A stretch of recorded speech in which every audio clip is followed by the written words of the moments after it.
And it's this whole passage is all about action. We have to do, we have to be strong, we have to put on, we have to take our stand. And so we have to do something. So we have to put on God's armor, His powerful armor. That's going to be the only way that we're going to survive in this battle that's going on. And we can't deny it. There is a battle. I mean, it's crazy to think that Wednesday that came up. Rick wasn't able to be there for that reason, and different things that happen in our lives are the enemy trying to get a foothold, trying to make it so that we aren't unified. If we didn't meet on Wednesday, we'd lack that much more unity in the body. Although it wasn't the whole body, it was a portion of the body of Christ, and we were here and we were seeking God. Right. And so that's the devil's scheme. He wants to disunify the church and disunify the body. And so where that starts, though, is the family. It starts in the family. It starts between relationships between a brother and a brother, or a father and a son. I mean, when the devil gets just a little hold in a son's life or something, and he starts to get a foothold, and he starts to direct him away from the family or something like that, then there's tension and there's pain, there's hurt between him and the family, or between him and the father, and it gets to the point where it's like God can't have His way in it. He'll try and he'll continue to seek and try and use it, but just because part of that family was susceptible to the devil's arrows in his ways, that now that family's getting pulled apart a little bit, and so the thing that's important is we have to realize that in our families are your brothers and sisters, your parents and your families, and then especially in your marriage, your husband and wife.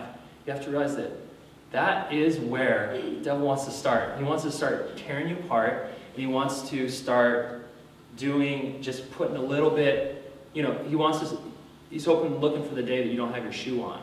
Your armored shoe, so that he can be like, oh, sweet, pulls out an arrow and right in your shoe, right in your foot. It's like, ow, that hurt, but I can still make it along, and that may be between, you and your wife, something happens. It's like, oh, sweet, I can get them there. And so you guys can still make it along, but then all of a sudden it's getting infected, it's getting gross, and then you're like, uh-oh, either you got to cut it off or you got to get it fixed. And so one day you realize, oh, shoot, I can't walk on it anymore, and so you're falling down. And now, even though you may have all your other armor on, just because you're turned this way or you're bent over this way, then you're susceptible again to being attacked. And so the big thing is that in our families, in our relationships with each other, our brothers and sisters, our parents and our husbands and wives, we have to continually be seeking God and make sure that we have the armor of God on. Amen. And make sure that and every day, that we have the armor of God on every day. It's so, to bring this a little bit personal, so this past month, Rick mentioned on there, we're moving towards beginning of February. We're going to start to launch more of a high school and young adult age youth and young adult program. And Dave and I have been working on it, and we're going to be working together with the middle school and then the young adult, high school and young adult type program. And so we're moving forward in this, and we're looking to the beginning of February to be kind of our launch date. And so that and one reason I'm sharing this too is I want the body of Christ to know where we're going in our desire, and ultimately we see a huge gap where we're missing a generation just in our church, and such a vibrant generation. Youth bring such a life to the church, and they make you think, and they make you change, and they make you do things you don't want to do, but it's so good. So we're moving towards this, and we've been meeting with people, and we've been kind of developing a core team that we're moving with, and it's been hard. It's been really hard, and it's been hard for Emily and I. I mean, just you can just see that the devil's like, oh man, they're really stepping into it now. They're really stepping into it now. I'm going to start working on Chad and Emily. I'm going to start trying to put an arrow right there. You know, I'm going to start trying to make them hurt just a little bit and make this happen so they're just unified. So they aren't together. And so it's so important to realize that now, you know, God is calling us to step into this battle. But the thing to realize is we're already in the battle. But step into the battlefield. And even though you may think, oh, I'm not in the battle, you know, so I can leave my helmet off today. Or I can leave my breastplate off today because I'm not in the battlefield yet. Doesn't matter. You're still in the valley, and the whole battle is happening there, even though you aren't on the front line. It's like, oh, sweet. This guy's over here, and he doesn't realize that even though he's not in the battlefield, he's still susceptible. You know, oh, I'll send my rogue out. I'll send my rogue, you know, guy out, and I'll start working on it. You know, oh, he doesn't have his helmet of salvation on today. Oh, you know, what you've done in the past,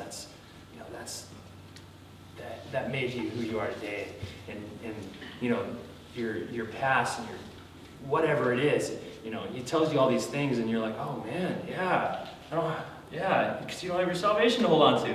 That's right. Just like, so out of this little part of the message, things that are so important is unity in the family, unity between husband and wife, because you are in the battlefield no matter what. You know, you're in the battle. You may not have made it to the battlefield, the front line yet, but that's where we want to go. That's where we want to head. I want to bring up John 17, 20 through 23. And Jesus is praying for, he just prayed for his disciples, and I'll read that real quick. My prayer is not that you take them out of this world, but that you protect them from the evil one. They are not of this world, even though I am of it.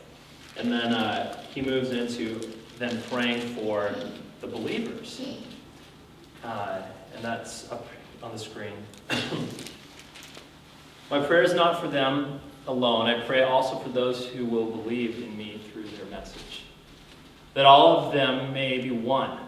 Father, just as you are in me and I am in you, may they also be in us, so that the world may believe that you have sent me.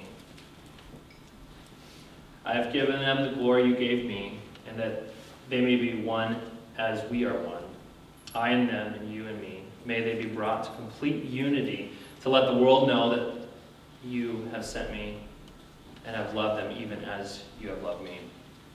And the reason I bring that out is going back to this unity.